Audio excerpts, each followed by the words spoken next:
Seja bem-vindo ao programa O Direito é Todo Seu. Aqui discutimos temas jurídicos de interesse de toda a comunidade. E hoje vamos falar sobre os desafios da transição digital na Europa e os direitos humanos. E para debater o tema comigo, eu recebo a professora Isabel Celeste Fonseca, que é professora associada com agregação da Escola de Direito da Universidade do Minho, em Portugal, doutora em Direito e pesquisadora do JusGov, Centro de Investigação em Justiça e Governança da Escola de Direito da Universidade do Minho, em Portugal. Professora, seja muito bem-vinda. Olá, viva! Muito obrigada por me acolher neste fórum. Vai ser um gosto partilhar algumas ideias sobre os desafios digitais na Europa e a proteção dos direitos humanos nesta transformação que é tão acelerada na Europa, claro está, no mundo. Muito obrigada. Nós que agradecemos sua participação. E eu já faço a primeira pergunta, né? Quais são os desafios aí da transição digital na Europa? Pois, na verdade, são muitos os desafios e alguns deles pressupõem ter que gerir riscos que são, na verdade, muito indeterminados. Vejamos, procurando traduzir de forma sintética e de forma simples aquilo a que me refiro. A Europa, enfim, precisa, de facto, de acelerar naquilo que é a implementação de tecnologia no mais diverso rol de domínios, seja, enfim, ao serviço da governança pública, seja ao serviço das empresas. A ideia é, de facto, promover o desenvolvimento económico, social na Europa e, para isso, é preciso, de facto, que a tecnologia esteja ao serviço desse desenvolvimento. E, enfim, sabemos todos, conhecemos todos aquelas que são as estratégias europeias para promover esse desenvolvimento, sobretudo os dados, pôr ao serviço de todos esse acervo de dados que são recolhidos e até há bem pouco tempo nem sempre bem aproveitados. E, portanto, a Europa enfrenta muitos desafios ao nível energético, ao nível ambiental, climático, mas sobretudo, e também a outros níveis, mas sobretudo tem vindo a preocupar-se com a regulamentação naquilo que é recolher dados e pôr esses dados ao serviço, sobretudo das empresas enfim, e das entidades públicas. Sem que, com isso, também se perca aquilo que é a intimidade da vida privada e, sobretudo, os direitos fundamentais, não é? dos cidadãos na Europa. Claro está, ao falarmos na regulamentação da Europa, procuramos, sobretudo, lembrar-nos que há esse espaço, ainda que, claro está, também essa regulamentação seja cada vez mais ambiciosa e procure, enfim, também abranger outras circunstâncias, outras situações que não somente as desenvolvidas no espaço geográfico europeu. Refiro-me sobretudo ao Regulamento Geral sobre a Proteção de Dados, que na Europa já está em vigor há mais de 6 anos. E, portanto, dizer, e fazendo aqui um ponto de situação, os desafios são muitos precisamente por aquilo que eu estava a dizer. A tecnologia, sobretudo, ela pressupõe nisto que a aplicação das tecnologias de informação e de comunicação pressupõe recolher, tratar muitos dados. E quando digo tratar é recolher, analisar, é depois partilhar e permitir a reutilização dos mesmos para criar novos produtos, novos serviços. E lá está, também a seguir, pensar que esses dados pressupõem tantas vezes a identificação de pessoas singulares. E isso importa acautelar, sobretudo acautelar os direitos fundamentais dos titulares dos dados. E daí o grande desafio que é pôr em prática diferente tipo de regulamentação. Uma que permite a partilha, a reutilização, sobretudo dos tais dados que podem ser valiosos para promover desenvolvimento económico, desenvolvimento tecnológico, enfim, ao nível da saúde, ao nível da proteção, enfim, dos cidadãos, naquilo que é o acesso aos seus direitos sociais, mas também, como digo, é outra regulamentação, é aquela que impõe cuidado, cuidado e proteção. Depois há um outro desafio, de que não estou a falar ainda, e que tem a ver muito com a aceleração da utilização da tecnologia. Se pensarmos na utilização da inteligência artificial, aí está um desafio agora em cima, digamos assim, da mesa, agora que foi aprovado o regulamento sobre a inteligência artificial, o regulamento europeu sobre a inteligência artificial. Os limites, claro está, não é? Os limites que a utilização de inteligência artificial pode implicar. São de facto muitos estes desafios na Europa, a que se junta um quarto, e que tem a ver com a cibersegurança. Na verdade, no contexto europeu, há também a produção de muitas normas, e até do ponto de vista de soft law, algumas delas, para implementar medidas, né? Medidas, quer do ponto de vista técnico, quer do ponto de vista organizativo, para, enfim, providenciar sistemas mais seguros.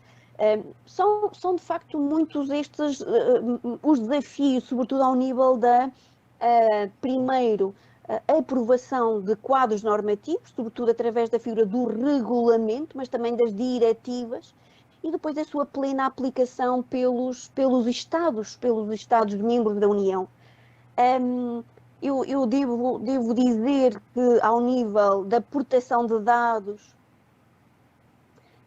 as autoridades de controlo nos Estados-membros têm vindo a desenvolver um trabalho muito interessante. Nos Estados-membros houve um período em que se procedeu à emanação de diplomas internos para darem plena execução ao regulamento geral sobre a proteção de dados.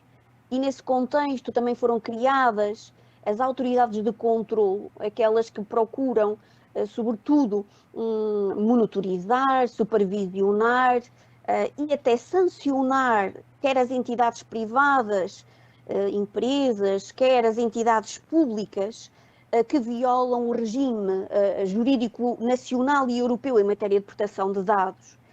E eu devo dizer que a Comissão Nacional de Proteção de Dados portuguesa tem, de facto, desenvolvido uma atividade muito séria, muito intensa nesse sentido. Em Portugal, o regime jurídico que resultou da execução do Regulamento Geral sobre a Proteção de Dados Pessoais prevê a aplicação de coimas, enfim, no contexto terminológico brasileiro e até no espaço de direito comparado europeu, multas, e estas multas são tão aplicadas às entidades privadas como a entidades públicas, quando as mesmas violam o regime jurídico em matéria de proteção de dados. Dar o exemplo, a Comissão Nacional de Proteção de Dados há poucos anos aplicou uma multa, para usar a terminologia que mais facilmente é reconhecida, aplicou uma multa a um município português no valor de 1.250.000 euros por ter configurado uma determinada prática, uma violação do Regulamento Geral de Proteção de Dados. Na verdade, o que esteve em causa foi, enfim, a organização de uma manifestação em defesa, enfim, de uma personalidade ucraniana.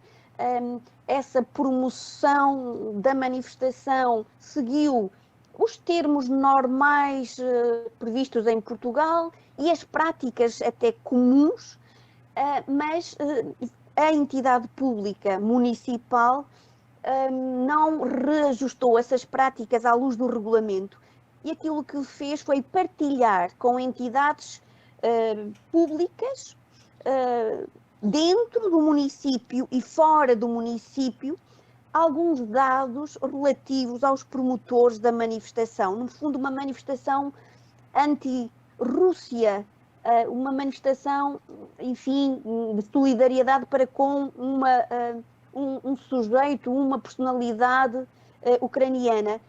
E partilhou essa informação precisamente contendo dados, nomes dos promotores russos, dados atinentes aos seus números de telefone, à sua residência, com a Embaixada Russa em Portugal.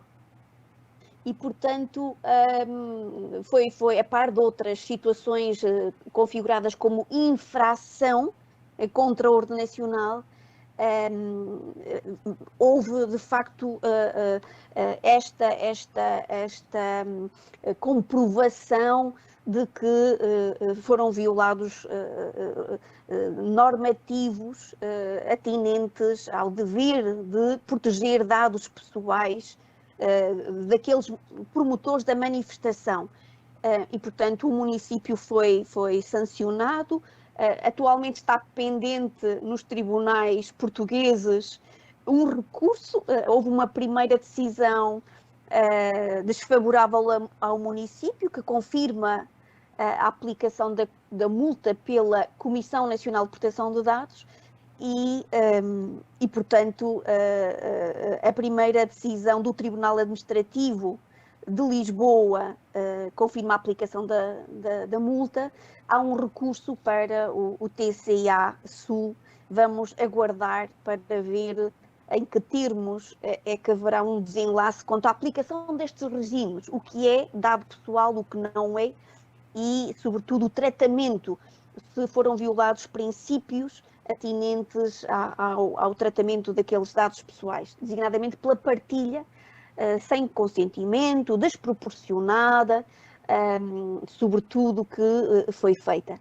Portanto, há muitos desafios ao nível europeu.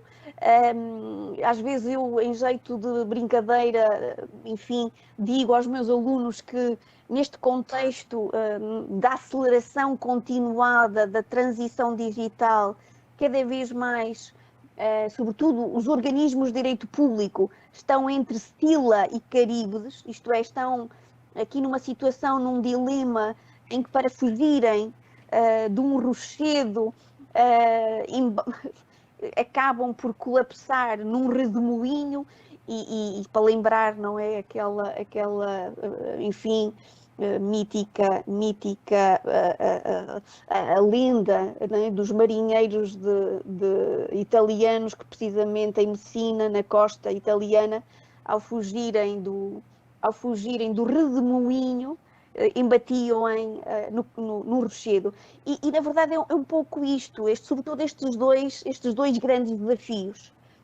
Partilhar dados, permitir a reutilização, pôr ao serviço de todos os dados que podem ser valiosos, portanto, valiosos no sentido de que podem ter dados em matéria estatística, de saúde, climática, geográfica, e, portanto, esses dados para todos podem ser importantes, mas ao mesmo tempo nisto que é partilhar, fazer a governação desses dados, ou a governança desses dados, haver, de facto, a violação dos dados pessoais, não é? Os dados singulares, os dados pessoais das pessoas singulares. Eu julgo que estes são os dois grandes desafios que no quadro europeu, do ponto de vista da legislação, se pode entender que a Europa, e sobretudo a Comissão Europeia e o Parlamento, têm em mãos. Claro está que a definição de perfis, a sensorização alargada, a utilização de câmaras e, sobretudo, cada vez mais a utilização de algoritmos, enfim, na junção ao avanço tecnológico, faz, não é, agudizar a incerteza e na sua aplicação. Há sempre, de facto, momentos que nós entendemos de elogiar por serem vantajosos, tudo o que pode ser uma decisão de auxílio, preparatória, até predictiva, para que o decisor, designadamente o decisor administrativo, que exerce a função administrativa, possa tomar a melhor decisão e a decisão em tempo real. Tudo o que é tecnologia ao serviço dessa utilidade é de facto de louvar. Mais uma vez o risco prende-se com o excesso de recolha de dados, quando sobretudo esses dados podem dizer respeito a pessoas e à sua intimidade. Sobretudo até mesmo que não se fale em intimidade, se fala até só em dados sensíveis, na recolha desses dados pelas entidades públicas, há muitos desses dados sensíveis. Dados que dizem respeito, por exemplo, à saúde, dados que dizem respeito, enfim, a opções de ordem política, de ordem religiosa, de ordem sexual e, portanto, toda essa informação que seja de forma direta ou indireta tratada pode ser mal usada, não é? Pode ser mal usada.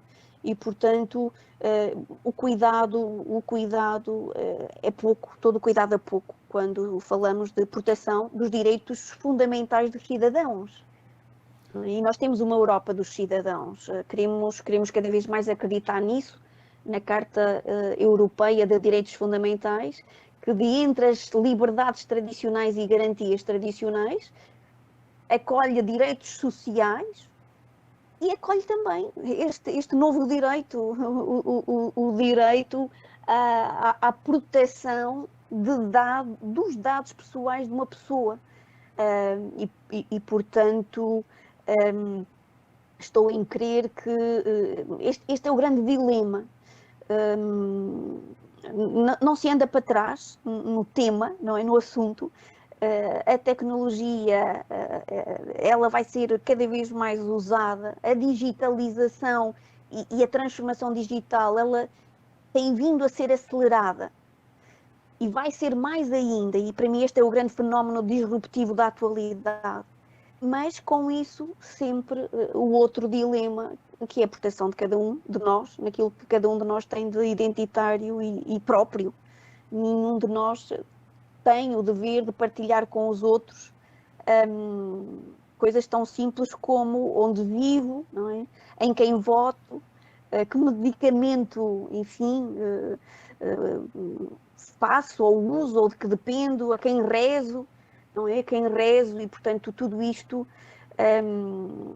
pode ser, enfim, facilmente cedido e abusado também muito facilmente, sobretudo se pensarmos nas grandes empresas, nas grandes unidades que recolhem dados, de forma direta e indireta, com consentimento ou sem consentimento, às vezes é com consentimento não informado, outras vezes é absolutamente sem consentimento, até na lógica da interoperabilidade e portanto, este é um dilema profundo da atualidade. Os limites da utilização da tecnologia quando ela pressupõe utilização de informação. Tá ótimo, isso aí. Professora Isabel, eu vou pegar o final da sua fala e vou lhe fazer a seguinte pergunta. A senhora falou da questão dos direitos fundamentais dos cidadãos. E aí, qual é o impacto da digitalização nos direitos fundamentais dos cidadãos? Olha, muito bem, a pergunta é de facto muito interessante. O impacto da digitalização ao nível dos direitos fundamentais dos cidadãos. Esse impacto ele faz sentido de muitas formas diferentes e, enfim, nós não conseguimos mapeá-los a todos. Uma coisa é certa. No contexto pandémico, percebemos todos o quanto a nossa vida deixou de estar parada do ponto de vista físico e presencial e passou a estar continuada do ponto de vista digital. E, portanto, continuamos todos, enfim, o mais possível a trabalhar, continuamos todos o mais possível a, enfim, adquirir bens, aceder a serviços, e tudo isto através do digital. Portanto, do ponto de vista da acessibilidade a bens e serviços, do ponto de vista da prestação de, enfim, de tarefas laborais, o digital, nesse contexto, acabou por nos salvar a todos, mesmo até naquilo que foi, enfim, estarmos à distância com os nossos familiares, até do ponto de vista dos afetos. Dentro do possível, o digital salvou-nos. Portanto, do ponto de vista, enfim, da cidadania, naquilo que é participação, a vida, no trabalho, na relação com os serviços públicos, o digital pode oferecer novas formas de acessibilidade. Saltando até para este tópico e procurando explorá-lo, sobretudo tendo em conta as nossas realidades de território, a nossa realidade demográfica, por exemplo, na Europa do Sul, onde cada vez mais encontramos, enfim, Portugal, Espanha, Itália, Grécia, zonas mais desertificadas populacionalmente, porque as pessoas correm para as cidades. Sobretudo se pensarmos até no encerramento de serviços físicos em locais do território, nós temos de configurar aqui uma nova forma de aceder aos serviços públicos através do digital. Portanto, a aproximação, a facilitação no acesso às entidades públicas, aos serviços públicos, pode de facto acontecer através do digital. Muitos direitos podem agora ser exercidos assim. Agora, temos de pensar naquilo que pode ser a falta de literacia digital de alguns cidadãos que residem em algumas partes do território, de alguns cidadãos maiores de idade, pessoas com mais de 65 anos de idade, talvez não tenham esta capacidade de usar o digital, a aplicação num smartphone, por exemplo, para fazer pagamentos, para agendar, enfim, uma consulta, para adquirir um medicamento. Ora bem, os idosos, esses precisam de apoio, não é? De apoio, de capacitação. Depois também temos que pensar, por exemplo, na falta de infraestrutura, de rede. Lembremos-nos que o 5G, não é? O 5G não está disponível em todas as partes do território. Esta foi uma luta, por exemplo, em Portugal. Diz-se que em Portugal todo o espaço continental está coberto por este nível já, e isso é muito vantajoso por força da rapidez na utilização da internet. Portanto, é possível carregar e descarregar com muita rapidez informação, dados, e aceder precisamente também a esses serviços que só são oferecidos até digitalmente. Portanto, infraestrutura, literacia digital, importa que isso esteja acautelado para que os direitos fundamentais, numa lógica igualitária, sejam realizados.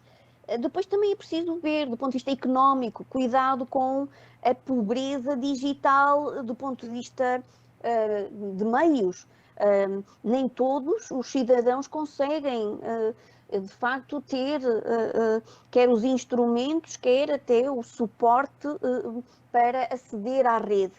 E aí as entidades públicas têm de permitir, enfim, de forma mais acessível do ponto de vista económico, a utilização da tecnologia. Os spots, não é? Os sistemas de gratuitos, os sítios públicos cobertos por rede gratuita, eu julgo que isso tem que estar acautelado. Portanto, o impacto da digitalização é de facto alargado e quando falamos em direitos fundamentais, podemos falar de muitas formas de exercício de direitos fundamentais. Por exemplo, que eu ainda não trabalhei. Portanto, há bocadinho procurei até pensar nos direitos sociais, de acesso a bens e serviços, a um pagamento, a uma contribuição, enfim, a um rendimento. Mas pensemos, por exemplo, nos direitos de liberdades até de matriz política, o exercício de participação democrática, participar num orçamento, através de uma plataforma eletrónica ou através até de um mecanismo no telemóvel, por SMS, por WhatsApp, participar ativamente numa votação de um orçamento municipal. Isso é possível. Isso é possível hoje com tanta facilidade. Ao mesmo tempo, aceder à informação, pedir informação que a administração tem no seu arquivo e no seu registro, por exemplo. Hoje, cada vez mais, com a digitalização, é possível a administração ter um arquivo sistematizado e permitir o acesso ao mesmo. A transparência, não é? A transparência de que nós falamos muito quando falamos em escrutínio da atividade administrativa, por exemplo. O digital também permite esse escrutinar, permite esse escrutinar, sobretudo quando pensamos em deveres de publicação e nos deveres de transparência através do digital. Portanto, eu diria, assim, de forma muito sintética, claro está, que os diversos tipos de realização dos direitos fundamentais pode ganhar com a digitalização. Quer os tradicionais direitos, liberdades de participação e cidadania, tão típicos do que é votar, eleger, até exercer tarefas do ponto de vista da orgânica. Hoje, cada vez mais, os órgãos funcionam telematicamente, não é? Os servidores públicos, trabalhadores também podem fazê-lo à distância.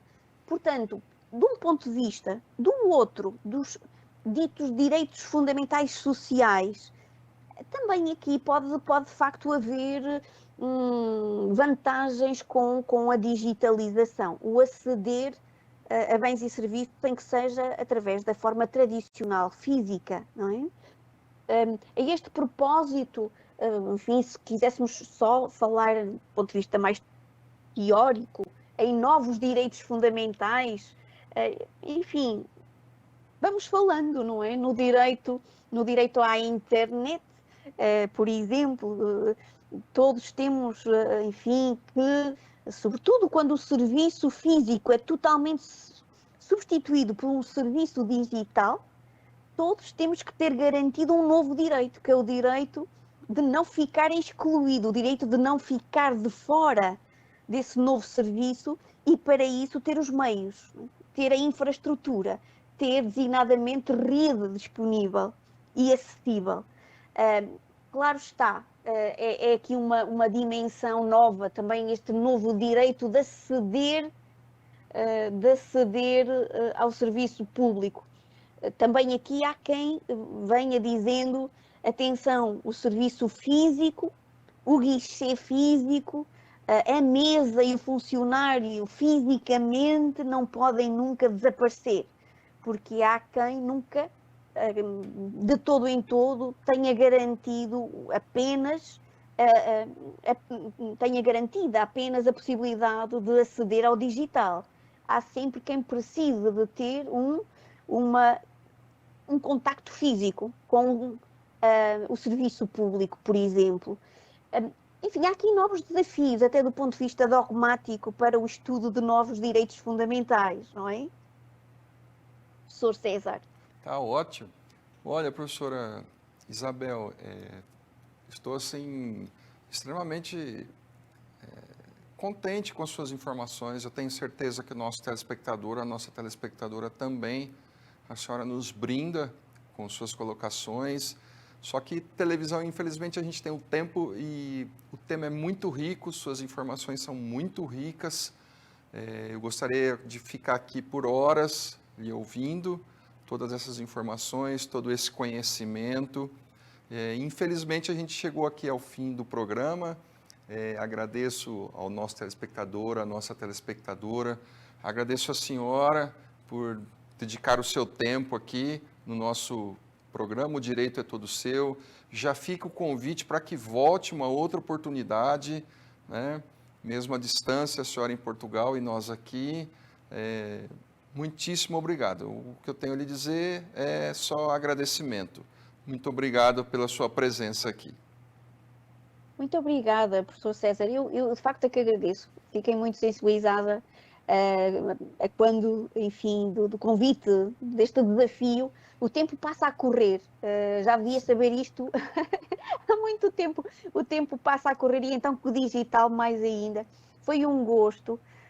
Espero voltar. Espero voltar mesmo, do fundo do coração. Uma saudação muito amiga a partir de Braga, a partir do norte do país, a partir de Portugal e da Europa.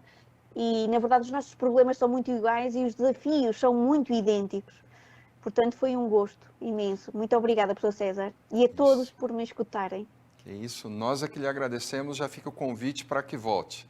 Muito obrigado aos nossos telespectadores, às nossas telespectadoras e até o próximo.